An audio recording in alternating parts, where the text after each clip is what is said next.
తెనుగోళ్ళు ఇచ్చిన శిల్పక పండ్లు తేనె మామిడి పండ్లు తీయంగా దిందామె తీరొక పండ్లు సిలక నేరేడి పండ్లు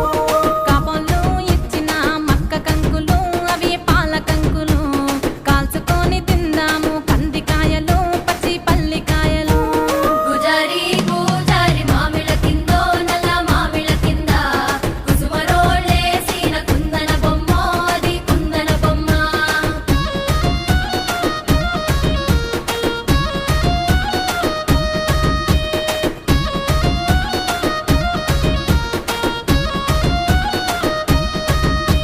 బెస్తోలు పెట్టిన పచ్చి చేపలు అవి వట్టి చేపలు కమ్మంగా